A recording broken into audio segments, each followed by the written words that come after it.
Muito boa noite, Bruchim Abaim. Começamos uma semana maravilhosa com um tópico que eu espero convencer vocês durante o decorrer do shiur que ele também é maravilhoso. Já que a gente está falando tanto sobre maravilhoso, eu queria partilhar com vocês um pouquinho sobre a oitava maravilha do mundo. A gente sabe que existem 7 maravilhas denominadas no mundo, maravilhas do mundo. Para Kadosh Baruch Hu existe muito mais, mas no mundo a gente sabe que tem 7 maravilhas. Porém, existe uma oitava maravilha que eu gostaria de falar sobre ela hoje aqui. Qual é a oitava maravilha? Vocês devem estar pensando alguma coisa, mas não é a mesma coisa que eu estou pensando. Vou contar para vocês no decorrer do shiur. Here we go. A gente vai falar um pouquinho da oitava maravilha e de Einstein hoje no shiur. Sabe que teve um grande Rav, meus queridos. Vamos começar por aqui, a gente já volta para Einstein, a oitava maravilha. Teve um grande Rav que viveu em 1500, aproximadamente, um dos grandes homens que teve na nossa Torá, na nossa literatura, na Torá revelada e não revelada, porque quando se fala, por exemplo, de Kabbalah e outras coisas místicas e a parte não revelada da Torá, óbvio que é necessário a pessoa estar mergulhada dentro do Talmud, do Shulchan Aruch. Depois que sabe isso, aí sim, conforme a orientação do Rav dele, ele pode ir para estudar outras coisas. O Arizal era esse homem. O Arizal, o grande homem, Rav Yitzhak Luria, o Arizal viveu aproximadamente 1500 e fez muitas obras e muitos discípulos. E é curioso notar, queridos, entre parênteses, que o Arizal viveu 38 anos.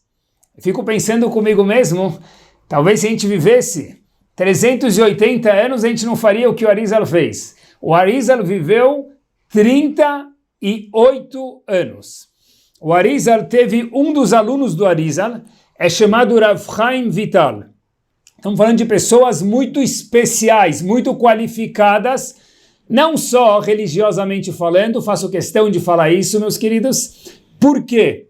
Porque quando uma pessoa ela é especial, se ela é especial religiosamente falando, isso tem que incluir tudo. Tem que incluir ele com a irmã, com o irmão, com o marido, com a esposa, consigo mesmo. É um complexo. Não dá para a pessoa ser chamada uma pessoa tzadik se ele está bem com um e despreza o outro. O Arizal era esse homem topíssimo. Ele escreveu um livro chamado Sharei Kedushá. O Arizal, mais uma vez, o Rav Chaim Vital, concerto, Rav Chaim Vital, aluno do Arizal, escreveu esse livro chamado Sharei Kedushá. Lá ele faz uma pergunta sobre 2 personagens que merecem a nossa atenção. E para responder o que ele vai responder, precisa ser nada mais, nada menos do que aluno do Arizal, ou mais precisamente Rav Chaim Vital. Porque se nós falássemos alguma coisa dessa, seria um chute no escuro. Um homem desse tem uma precisão maior para poder falar o que ele vai mencionar para a gente. É o seguinte, a pergunta que ele faz no livro Sharei Kedushá é o seguinte, queridos, sobre 2 personagens que viveram no Tanakh. Vamos começar por Avraham Avinu e Sará. Avraham Avinu e Sará, vamos chamar isso aqui como um personagem porque era um casal. Eles tiveram o mérito de ser o pedestal do povo Yehudi.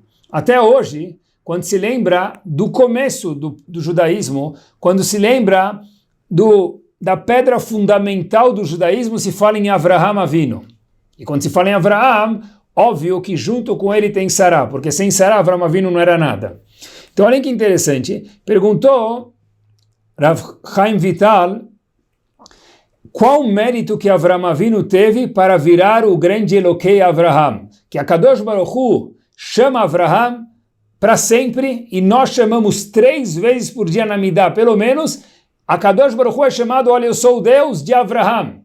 Coloca o adjetivo Deus de Avraham. O que Avraham Avinu tinha de tão especial para ganhar esse bônus, para ganhar esse jackpot, meus queridos?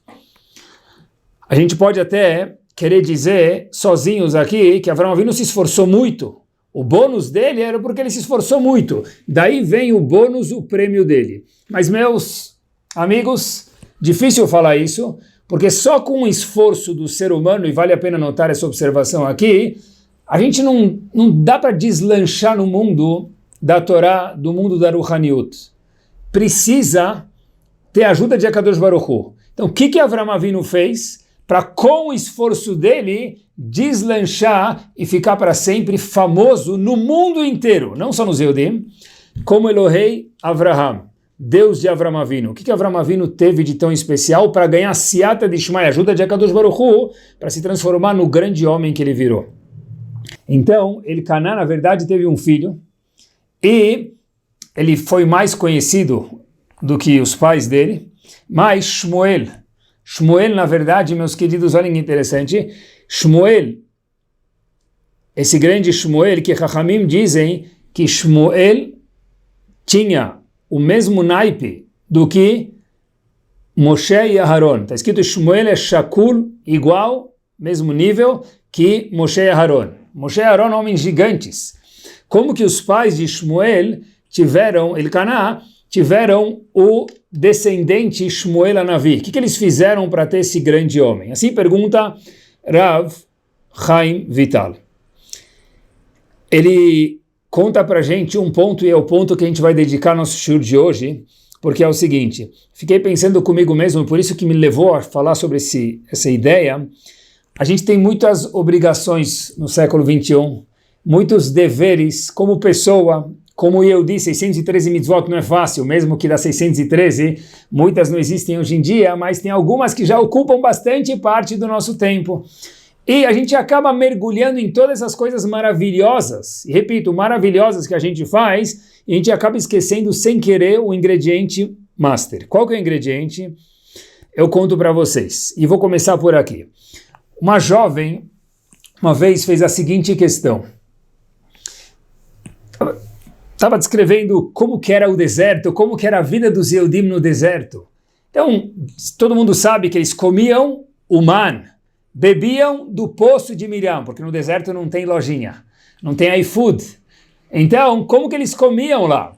Man, caía, Hashem mandava, depois mandou carne, a bebida, o que eles bebiam no deserto é calor, relax. Hashem mandava o poço de Miriam que trazia bebidas. Era, na verdade, um tratamento VIP. Era tudo do bom e do melhor. Mais ou menos, queridos, para a gente entender, igual a mãe cuida do filho dela com aquele carinho espetacular, a Kadosh Baruch Hu cuidava assim para cima. Era tudo first class no deserto. Estava explicando. De repente, olha que interessante. Alguém faz a seguinte questão. Peraí, Rav, tem uma pergunta. Sim, qual que é a pergunta? Olha, tem um problema em tudo isso. Eu pensei comigo mesmo, problema? Tem tudo menos problema na situação deles no deserto. Comida, bebida, roupa passada, ar-condicionado, aquecedor, as nuvens faziam um serviço maravilhoso. Então eu fiquei pensando comigo, que problema que já pode ter? Tudo uma maravilha. Talvez o problema que a menina ia perguntar é que eles nem têm pelo que reclamar. É um problema, pode ser. Mas eu fiquei pensando comigo mesmo, qual que é o problema? E perguntei, qual é o problema? Pode explicar? Aí olhem a pergunta que foi feita, meus queridos. Olhem que master. A pergunta é a seguinte. Se todo mundo tinha tudo no deserto, durante grande parte da estadia do povo Yehudi no deserto, 40 anos, comida, bebida and so on, tem um problema. Qual é o problema? Como que eles faziam chesed, bondade um com os outros? Pessoal, de novo, olha que pergunta. Como então, Rav, faziam os Yehudim chesed, bondade um com os outros? Quando eu escutei essa pergunta, eu falei, uau, que mente maravilhosa que produziu essa pergunta. Que pergunta espetacular. Eu nunca achei essa pergunta em nenhum livro.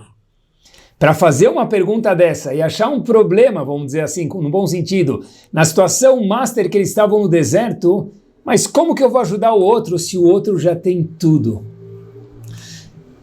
Isso me leva ao shiur de hoje e acompanhem comigo agora. Para uma pergunta dessa ser feita, tem que ser uma cabeça moldada 100% conforme os moldes de Akadosh Baruch Hu, uma pureza brilhante. Como que a gente pode viver no deserto se nem tem como ajudar o outro?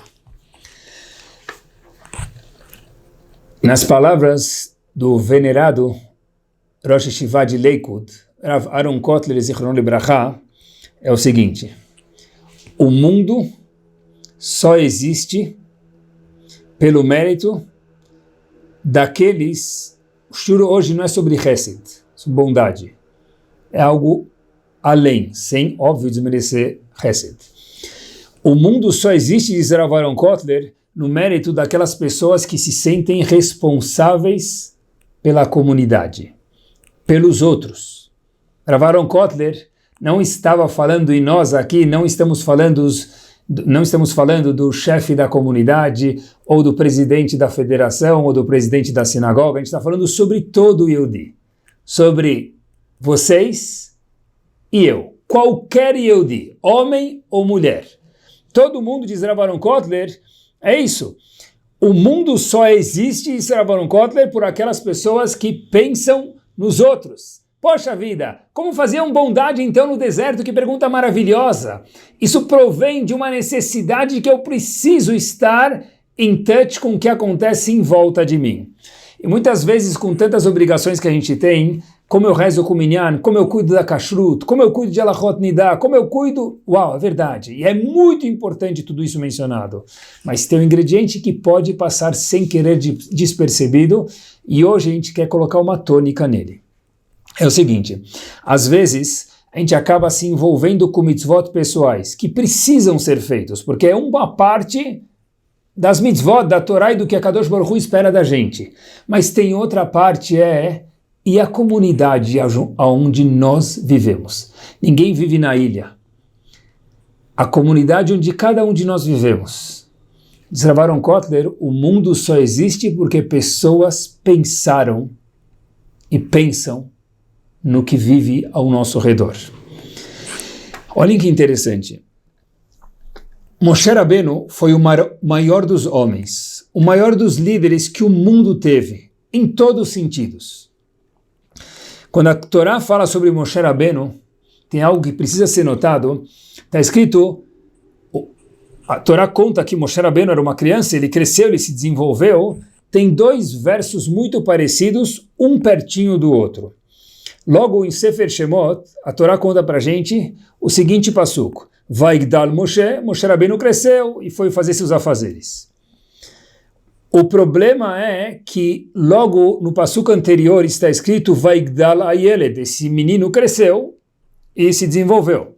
Então a pergunta que se faz é, um minutinho, se Moshe Rabbeinu, a Torá já conta para a gente nas palavras preciosas da Torá, Vaigdal Ayeled, e o menino cresceu, ele já não é mais um menino, ele é um homem agora.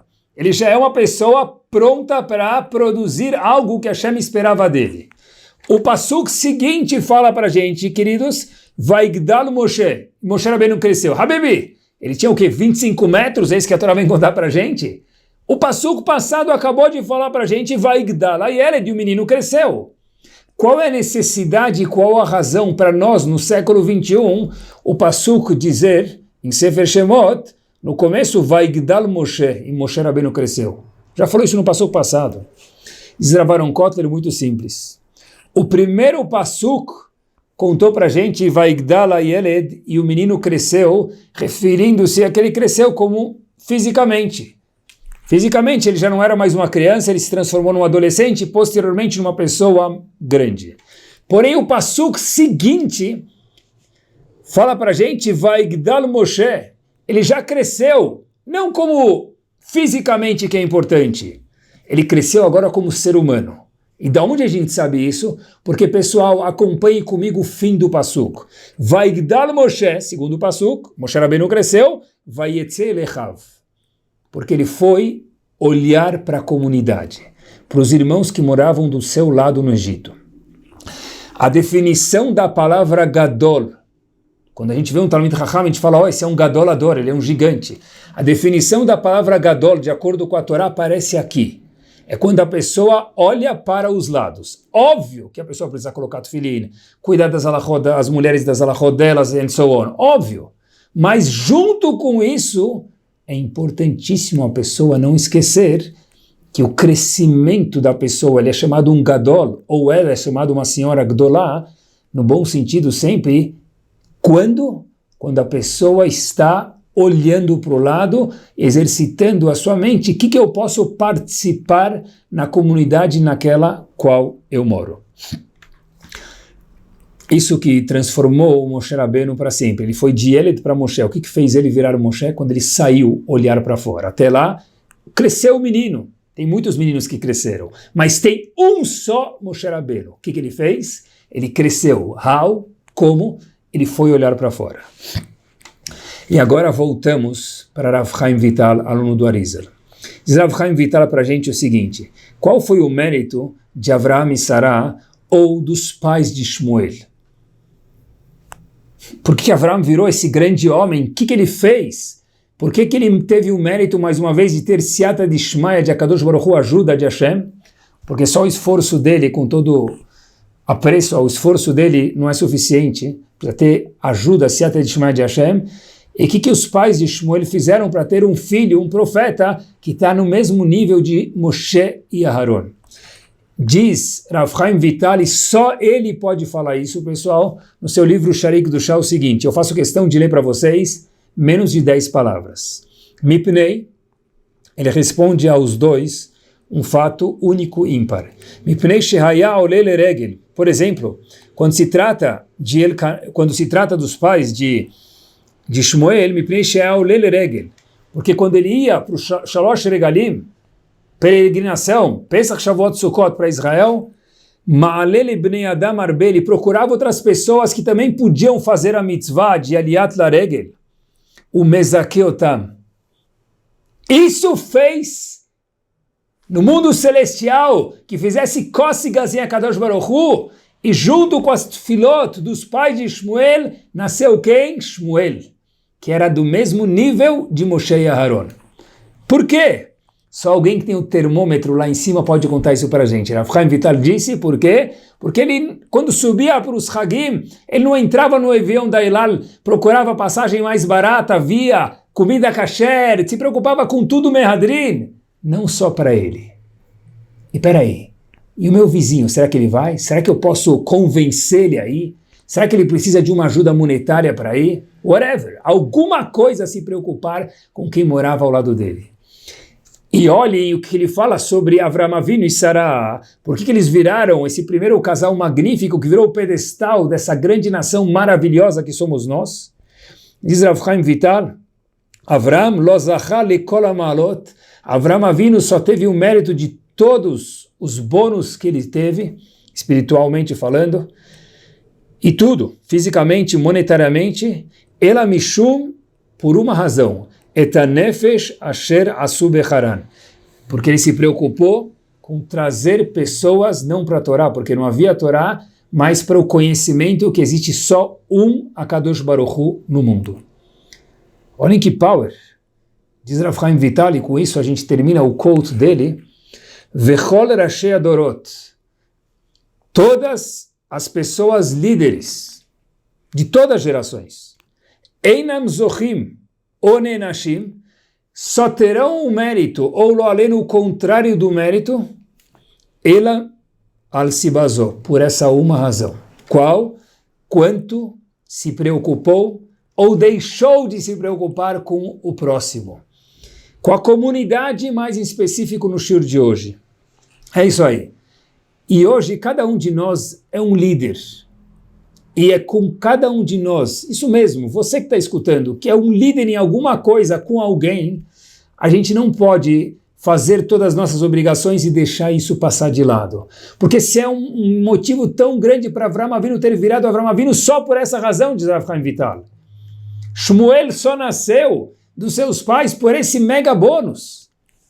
Ou seja, eu preciso, depois de colocar tefilin, depois de rezar com minyan, depois de cumprir kashrut, e birkat Amazon, e tudo isso que é magnífico, e acender velas de Shabbat, and so on, falar, peraí, o meu eu, dentro dele tem que fazer parte o meu vizinho, literalmente o meu vizinho, porque eu talvez possa afirmar aqui com precisão, apesar que Baruch Hashem tem bastante gente que escuta o shiur em momentos diferentes, mas todo mundo que está escutando o shiur, eu posso afirmar com precisão, talvez, não seria muito aventurado fazer isso, cada um de nós no nosso prédio, quem não mora em casa, óbvio, no nosso prédio tem algum vizinho Yehudi que tem aquela mezuzá lá na porta, anos, mas da porta para dentro não tem nada, não conhece absolutamente nada. No nosso prédio, é isso mesmo. Talvez no nosso trabalho, talvez no nosso dia a dia, no nosso vai e volta, a gente passa por alguém que a gente conhece. Meus queridos,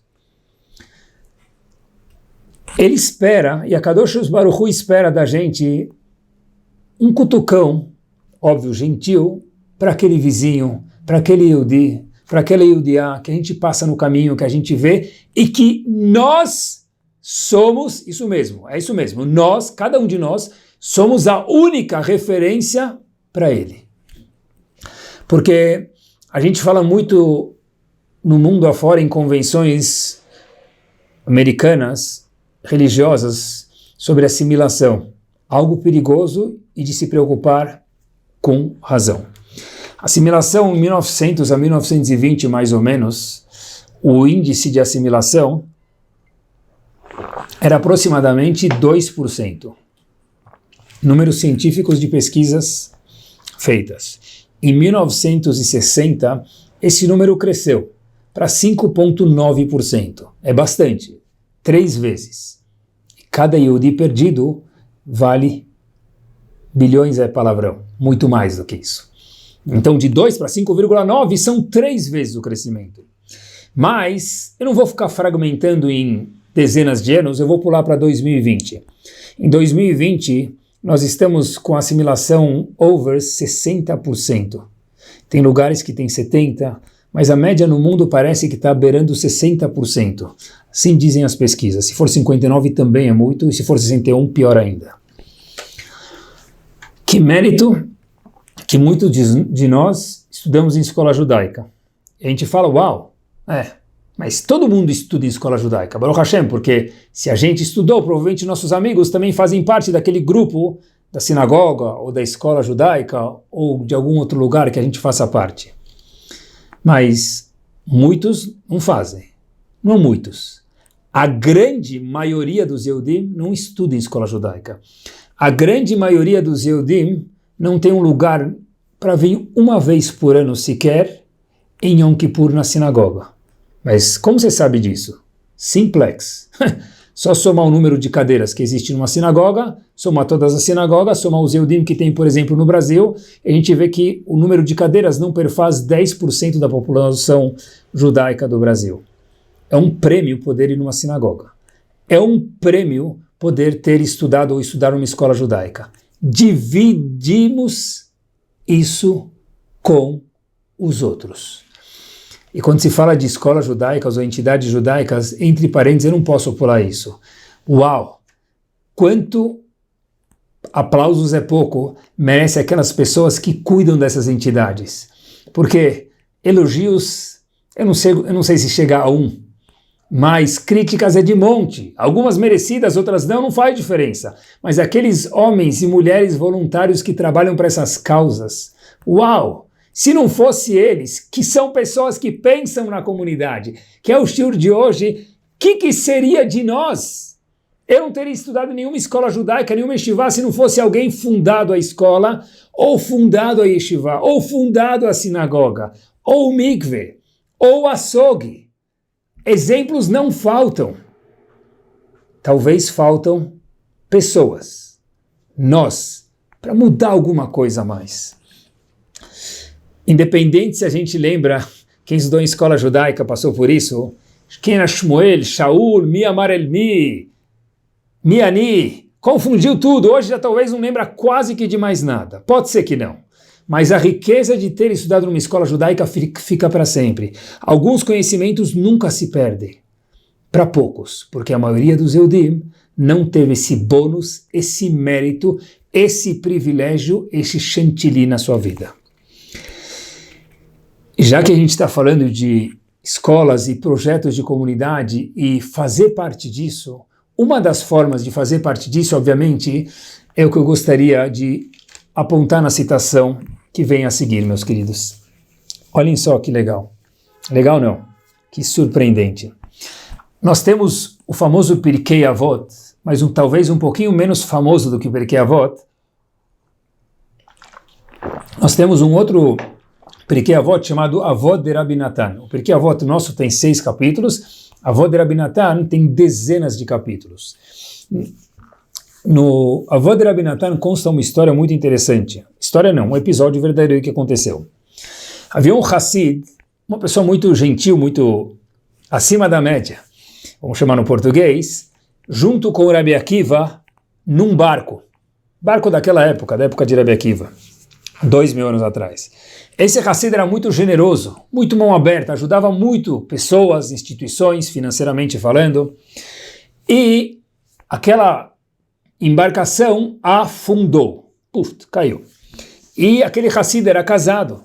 A mulher do Hassid não podia casar com ninguém. Por quê? Porque tem 2 formas, lo aleno, longe da gente, de uma mulher casada poder casar. Ou que ela recebe o divórcio, e ela já não é mais casada, ela pode casar de novo, ou que o marido faleceu. Se o marido faleceu, ela pode casar por uma segunda vez. Atenção, aquele Hassid afundou, e a mulher agora dele ficou no que a gente chama na halachá de aguná, stand-by, porque ela não foi divorciada, e ninguém sabe se o marido faleceu. Ninguém sabia, mas depois soube. Rabbi Akiva foi testemunhar que o marido dela afundou, porque ele estava junto na embarcação. Rabbi Akiva se salvou e viu aquele homem se afundando. Caiu no mar, alto mar, halas, não sobrou nada. Então Rabbi Akiva foi testemunhar no Bedin que ela já pode casar com algum outro homem no futuro da vida dela, se ela quiser, porque o marido dela, infelizmente, não existe mais. De repente, a avó de Rabbi Natan conta que quando Rabbi Akiva estava testemunhando isso, entra no Bedin quem? Aquele Hassid. É isso mesmo. Rabbi Akiva olha para ele e fala, Habibi, Shubakir, o que aconteceu? Eu vi você afundando junto comigo. E depois de meses que eu consegui chegar aqui, eu vim testemunhar para poupar sua esposa. Como você voltou? Disse ele o seguinte, olha, eu dava tzedakah. E dei, durante muito tempo da minha vida, tzedakah. Disse aquele Hassid que afundou e voltou, nadando de alguma forma para terra firme. E foi essa tzedakah que me salvou. Disse Rabbi Akiva para ele, 1 minuto. Como você sabe disso? Diz aquele Hassid, porque quando eu estava afundando, eu comecei a afundar ao alto mar e cair cada vez mais fundo, eu escutei os malachim, que cuidam do oceano, os anjos, dizendo o seguinte, esse homem não merece ir embora do mundo dessa forma. E os anjos estavam falando um para o outro, mas por quê? Porque se esse homem deu tanta tzedakah durante sua vida, se preocupou tanto com o próximo durante sua vida, ele não merece sair do mundo dessa forma, ele merece um milagre, alguma coisa especial. E foi disso que disse o Hassid, que levantou ele para a superfície e conseguiu chegar até a terra firme depois. Disse o Hassid, estou eu aqui de volta para o Bedin, falando que ele estava vivo, óbvio, e de volta aqui para a esposa dele. Mas qual que é o poder? Fiquei pensando, depois que eu vi esse episódio em Avot de Rabbi Natan que eu compartilhei com vocês, qual o poder turbinado que disse na Tzedakah, por exemplo? Não é, entre aspas, só o que a gente já escutou até hoje. Fiquei pensando, talvez seja o seguinte, e agora a gente volta, Torá também é cultura. Óbvio que Torá é cultura, mas nosso shiur aqui é cultura. A gente falou sobre a 8ª maravilha, falei sobre Einstein, mas o que tem a ver a 8ª maravilha e Einstein? Não mencionei nada para vocês, agora vem. Einstein, grande sábio, falou o seguinte, juros compostos é a 8ª maravilha do mundo. Assim disse Einstein. Einstein não era banqueiro, mas deu porta a muitos, Baruch Hashem. Ele disse o seguinte, que juros compostos é a oitava maravilha do mundo. Quem entende sobre isso, disse Einstein, lucra. E quem não entende, acaba pagando por isso. É isso mesmo. Acompanhe sobre a oitava maravilha. E eu acho que esse é o mérito da Tzedakah. Porque prestem atenção. É mais do que talvez a gente tenha escutado até hoje. Deixa eu fazer algumas contas simples e fáceis. Acompanhe comigo nos próximos, talvez, 30, 40 segundos ou um minuto. Vamos dizer que uma pessoa vale 100 unidades. Inventei esse número. Tá bom? Se a gente investir em uma pessoa, e cada pessoa vale 100 unidades, e o return desse investimento é 10% ao ano, em um ano eu ganho 10 unidades, do que for, a moeda que vocês quiserem. Se eu investir agora em 10 pessoas, tá bom? Cada pessoa vale 100 unidades. A 10%, tá bom? A gente já tem aí quanto? 100 unidades. Opa! O meu investimento voltou 10 vezes mais, porque investi em 10 vezes mais, matematicamente falando, simples. Meus queridos, e mesmo que eu investisse a 5%, em vez de 10%, anteriormente dizendo, uma pessoa a 10%, eu ganho X. 100 pessoas a 5%, que é metade, eu ganho 5 vezes mais, mesmo que 5% é metade de 10. Não confiem em mim, peguem uma caneta e façam a conta depois. Esse é o poder do Hesed, da Tzedakah. Porque quando Rebbe Akiva veio aquele Hassid, ele ficou pasmo. O que aconteceu? Qual que é o mérito do Hassid? O que a avó de Rabi Natan vem ensinar para a gente? Talvez é o seguinte, quando eu dou para uma sinagoga, e na sinagoga vem 10, 100 mil pessoas, a lâmpada que iluminou aquelas pessoas, ou aquela pessoa que deu shiur para aquelas pessoas, ou o que for, a água que usou na sinagoga e pessoas se beneficiaram disso e daí por diante, ou na escola, ou numa instituição de beneficência, que segue, óbvio, as linhas da Torá, a gente tem 500 pessoas se beneficiando, 500 pessoas, meus queridos, a 10%, são milhares de pontos. Por isso disse aquele Hassid, quando eu doei para uma pessoa, para outra, eu doei para muitas. Quando se dá para muitas pessoas, é o que Einstein contou para a gente. A oitava maravilha são juros compostos. Tzedakah composta. É isso mesmo, não para. Não é Corinthians, mas não para, não para. É incrível. É incrível, meus queridos. Por isso, talvez, chutando, que diz Rav Chaim Vital, esse foi o mérito de Avram Avinu. Porque pensar nos outros, por mais que eu pense na minha própria pessoa, e sobre a minha pessoa eu faço 50%, 100 a 50% são 50%. Se eu investir em 1000 pessoas a 10%, eu fiz muito mais do que isso. Esse é o poder, não de Hesed, não de Tzedakah. Olhar para o poder do que a Tzedakah tem. Olhar para o poder do que o Hesed tem. É ser chamado uma pessoa que pensa ao seu redor. No português, claro, não pensa pequeno, pensa um pouco mais large, maior, mais extra large. Eu sei que em roupa todo mundo quer ser petit, ok, pode. Mas em Hesed, em Tzedakah e na vida a pessoa precisa ser extra large. Pensar no vizinho, aquela pessoa que passa ao nosso redor, no trabalho, aquele cara que está no trabalho com a gente que não conhece nada.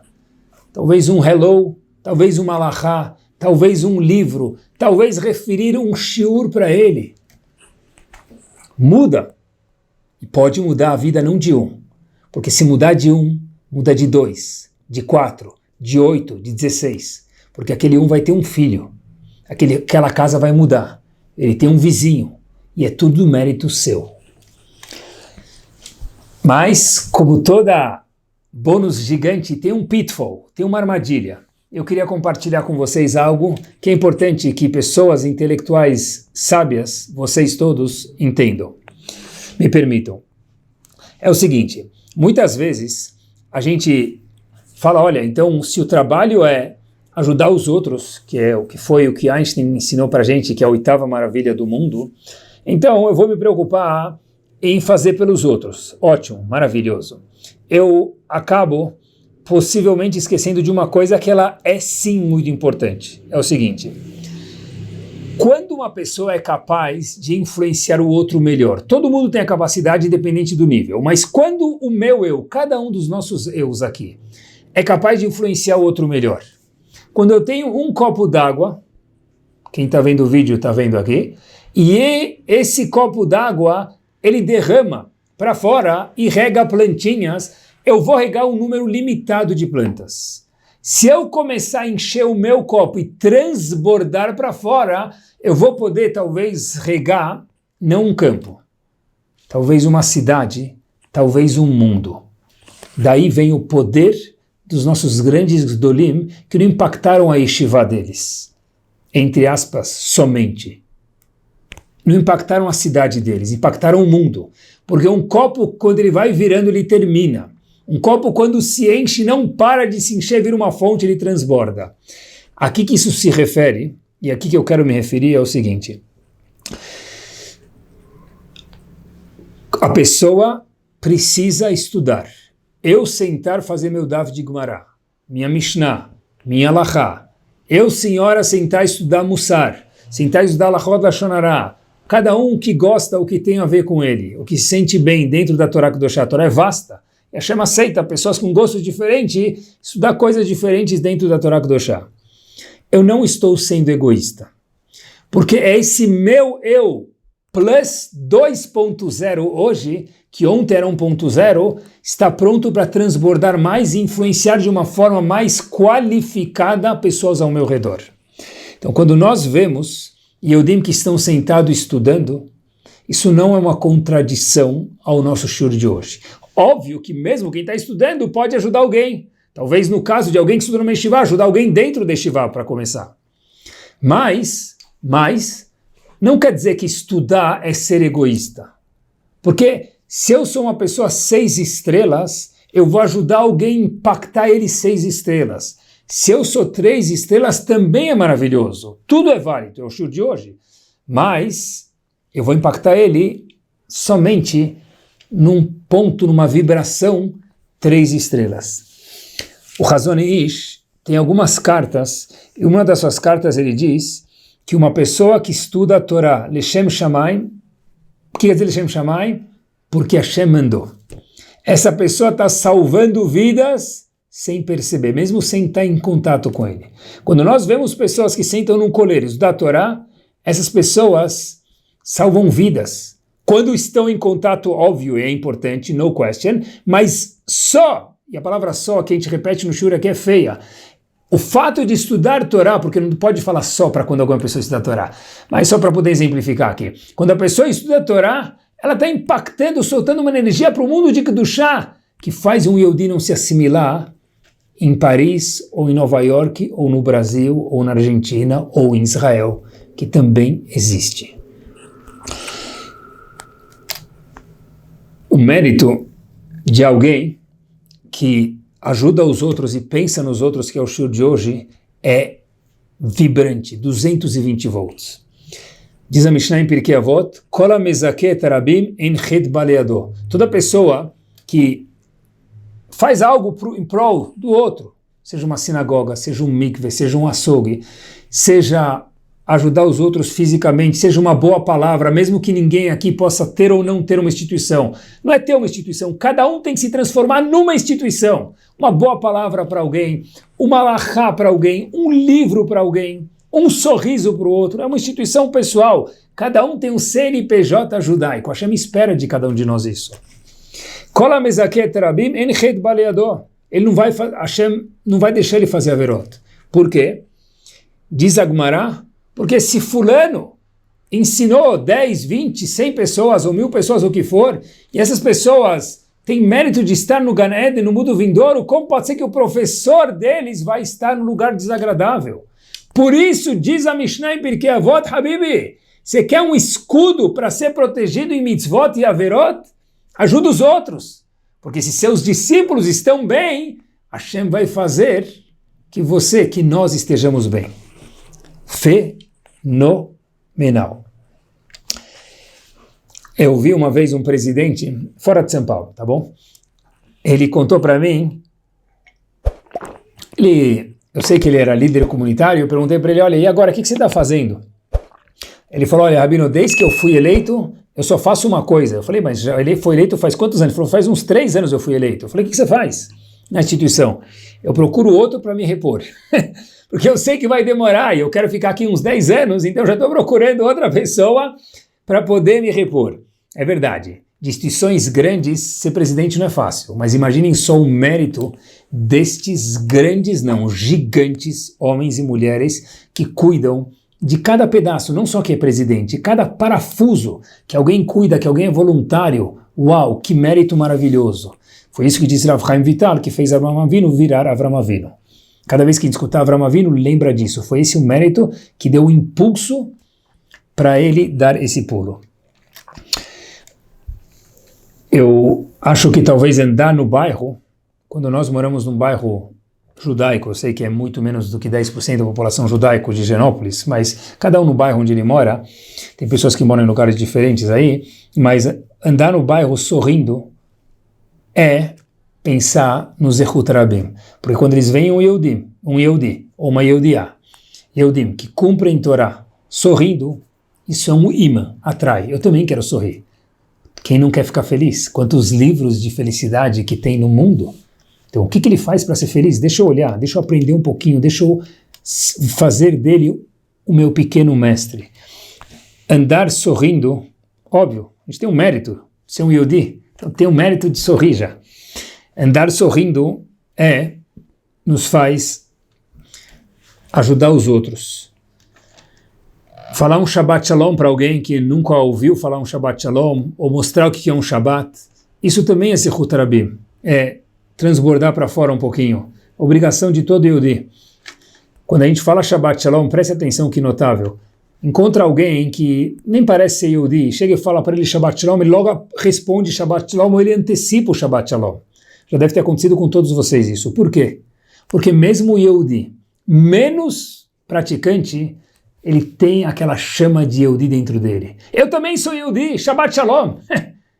É isso mesmo. A sede que precisa ser regada por nós.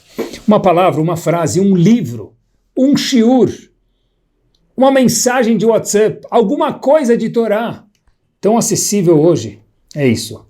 Isso é o que Einstein falou, oitava maravilha, juros compostos, produzidos por cada um de vocês, banqueiros. Cada um de nós é um banqueiro. Não bancário, banqueiro, isso mesmo. Juros compostos, cada Yehudi que a gente rega, mesmo que a gente não sabe o que aconteceu com ele, é um mérito eterno de cada um de nós. Oitava maravilha nas palavras de Einstein. Os Gdolim se preocupavam com isso. Uma pessoa, história verdadeira que aconteceu em Israel, terminando, numa yeshivá, num lugar chamado Ramot, um dos bairros, umas cidadezinhas em Israel, chamado Ramot, um bairro em Jerusalém, um aluno muito bom de uma escola estava indo embora. E o diretor da escola foi falar, nada mais, nada menos, na época com o Rav Ovadia Yosef, Zichron Libraha. Chegou para o Rav Ovadia Yosef, falou para ele, Rav, eu tenho um aluno muito querido, está indo embora, eu tentei convencer ele de ficar, não sei mais o que fazer. É uma pérola esse menino. Rav Ovadia Yosef fala para ele, para esse diretor de escola, você está de carro? Aí esse diretor de escola fala, sim, mas eu vim falar do menino, não do meu carro. Rav Ovadia Yosef fala, só um minuto. Rav Ovadia Yosef pega aquela roupa que ele usava de Rishon LeZion, aquele atiré, o chapéu dele, e fala para ele, vamos. Aí o diretor da escola falará, vamos aonde? Fala, como assim? Na casa do menino. Esse diretor falará, desculpa, mas meu carro é coisa de museu. Nem combina o senhor entrar num carro velho e não vou nem falar como o meu. Rav Ovadia Yosef tinha um carro muito bonito, um Volvo bonito, que alguém do Brasil deu para ele, por curiosidade, uma família muito nobre, para ajudar ele. E conforme o Rav, dá um status para o Rav em nome das outras pessoas, não que ele precisava disso.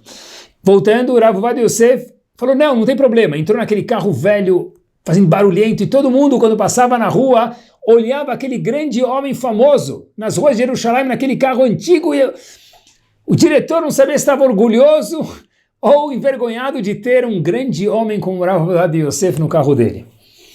Rav Yosef, o homem, diretor da escola, se dirigem para casa daquele menino sem mesmo avisar. O diretor escutou Rav Ovadia, falou, vamos para o carro e vamos na direção da casa daquela pessoa. Bate na porta, o pai da casa abre, um senhor israelense no calor, se podem imaginar, com aquelas regatinhas, aquelas camisas regatinhas, abre a porta, vê, Rav Yosef fecha a porta, fala um segundo, coloca uma camisa em cima para furar aí, cobrir a furada que aconteceu, e de repente ele entra e fala, como eu posso ajudar vocês? Rav Yosef fala, olha, estou aqui com o diretor da escola, ele me deu recomendações maravilhosas do seu filho, e vi que seu filho saiu da escola, queria saber o que aconteceu. Então o pai, era uma pessoa um pouco mais dura, falou para o Rav, olha, vou te explicar, por essa razão, aquela razão, e começou a dar argumentos bons. Rav Yosef falou, com licença, posso entrar? O homem falou, claro. Rav Yosef, famoso, nobre, conhecido, um grande tzadik, entrou, ficou lá alguns minutos conversando, mais minutos, até que conseguiu convencer o pai, e o filho acabou indo para Yeshiva. Não vou falar para vocês que a história é em Hollywood, o filho virou tal, não sei quem ele virou, mas alguma coisa importante ele virou que ele não viraria se não fosse Rav Ovadia. E meus queridos, Rav Ovadia não hesitou, com o carro dele, sem o carro dele, independente dos compromissos que tinham na frente dele, Rav Yosef falou, isso é sakanat nefashot, é perigo de vida. Um Yehudi que cai na rua e se machuca, todo mundo entende que tem que chamar a ambulância, parar, é perigo de vida. A Ruhaniut, a espiritualidade de um Yehudi, ainda mais no século 21, é pikuach nefashot, é perigo de vida, sakanat nefashot. Rav Yosef parou tudo, colocou a tire dele, o chapéu dele e falou, let's go. E foi para salvar aquele Yehudi. Pensar nos outros, olhar para fora, lembrar dos juros compostos à oitava maravilha de Einstein, lembrar do mérito que trouxe Shmuel ao mundo e fez Avraham, Avinu e Sarai Menu virarem e se tornarem o que eram. Meus queridos, a gente não pode, com todos os atributos maravilhosos que a gente já tem, mitzvot pessoais que a gente faz, deixar esse ingrediente do lado, ele tem que vir junto com a gente. E com essa história, a gente termina o shiur de hoje, Bezrat Hashem. Rav Elias veio, quando foi Rosh Yeshiva de Filadélfia. No mundo laico, quando se fala de Filadélfia, provavelmente todo mundo lembra do cream cheese. É isso, Filadélfia lembra do cream cheese. Famoso cream cheese Filadélfia. Certo? Para quem come, mas o mundo de Torá, Filadélfia, tem um yeshiva muito, muito importante. O Rosh Yeshiva anterior dessa yeshiva se chamava Rav Elias Vei, um dos gigantes que morou nos Estados Unidos. Ele tinha um aluno que saiu da yeshiva e foi morar em Baltimore, longe de Filadélfia. E ele veio se consultar com o Rav dele sobre o filho dele. Esse aluno tinha um filho, o filho tinha algum problema físico, e o aluno veio se consultar com o Rav, o que o Rav achava que devia ser feito dentre duas opções que os médicos deram. O Rav pensou, falou para ele, olha, deixa eu pensar um pouquinho. Depois de alguns dias, o aluno tinha que voltar para o médico para mais uma consulta, o aluno volta para o doutor, e o doutor, logo quando abre a porta para receber esse aluno, mais uma vez, aluno do Rav Elias Vei, fala, olha, eu tenho lembranças do seu Rosh Yeshiva. Aí o aluno fala, que? Meu Rosh Yeshiva? Quem é meu Rosh Yeshiva? O médico não é nem judeu. Falou, não, meu Rosh Yeshiva, ele falou, o Rabino Elias Vei. Falou, sério? De onde o senhor conhece ele? Falou, ele te ligou para perguntar alguma coisa? O médico disse não.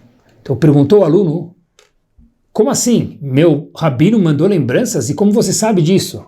Se ele não me ligou. Ele veio aqui no meu consultório para entender melhor o caso do seu filho. Um minuto. Nem terminou a consulta, esse aluno falou, com licença, paciente, aluno, mesma pessoa, falou um minuto. Saiu, ligou para o Rosh Yeshiva, falou, Rav, o senhor veio de Filadélfia para Baltimore, 3 horas ida e 3 horas volta de carro. Por interesse a meu filho? O senhor Rav Elias Vei, claro. Falou, mas o senhor não podia ter ligado, Rav? Desculpa ter incomodado o senhor. Disse Rav Elias Vei, ligado? Como assim?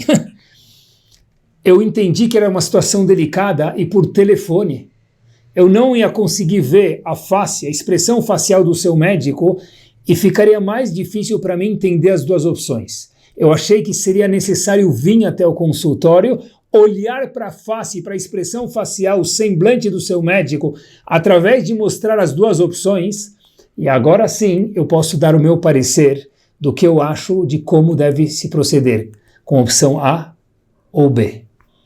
É isso mesmo.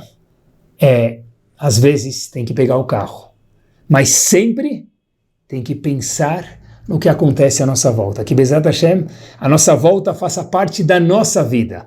Não é eles e eu, isso é o meu novo eu.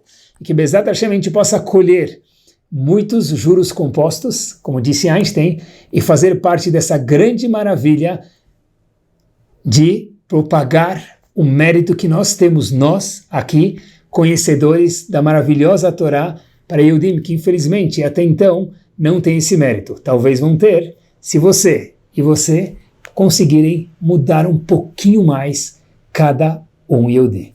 Ótima semana a cada um de nós.